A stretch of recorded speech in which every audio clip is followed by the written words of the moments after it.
এই যে বড় বউ, ওকে নিয়ে পীড়িত করলেই চলবে? এদিকে টেবিলের উপর যে এটো বাসনগুলো পড়ে রয়েছে সেগুলো মাজা ঘষা করবে কে? হ্যাঁ, কটা ঝি চাকর আছে? যাচ্ছি মা। চলো না দিদি, আমি তোমার সঙ্গে হাতে হাতে কাজ করি।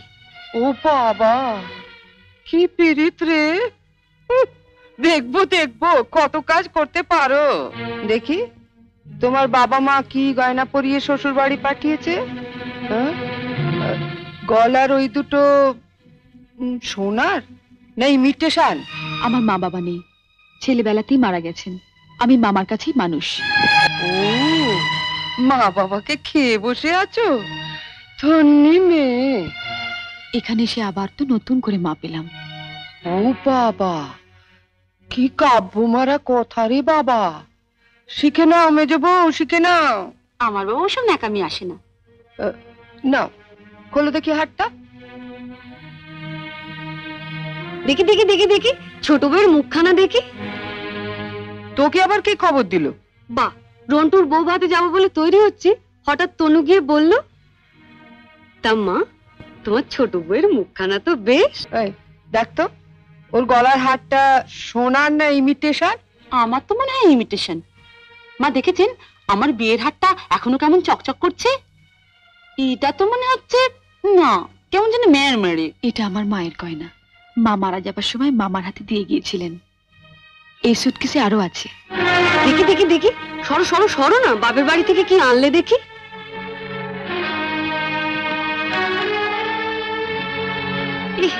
কি শাড়ি গো, ই মেয়ে, এ নিশ্চয়ই কোনো ভিখারি বাড়ির মেয়েকে বিয়ে করেছে তনু।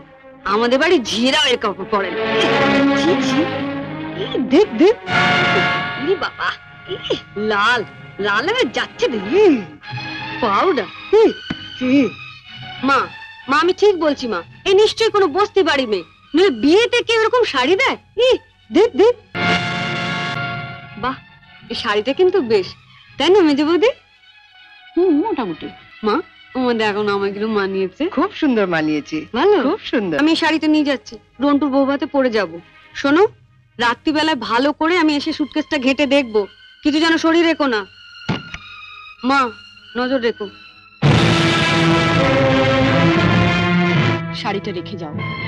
রেখে যাবে মানে? শুনলে না, ও এটা পরে ওর বন্ধুর বউ ভাতে যাবে। বউ ভাতে যাবে? নিজের শাড়ি পরে যাক। বড়লোক বাড়ি বউ ভিখিরি মেয়ের শাড়ি ধরে টানাটানি করছে কেন? ও মা, মেয়ের কি চোপা গো, আসতে না আসতে। আমি বলছি শাড়িটা ছাড়ো। না, আপনার মেয়ে না বলছিল আমার মামা যেসব শাড়ি দিয়েছে তা নাকি ওদের বাড়ি ঝিও পড়ে না? তামা, আপনি আপনার মেয়ের বিয়েতে এমন একটা শাড়িও দিতে পারেননি যেটা পরে রন্টুর বউ ভাতে যেতে পারে? আপনি তো দেখছি মা আমার মামার চেয়ে বেশি বিকিরি। কি কি বললে তুমি আমার মাকে? বুকে খুব বাজলো না?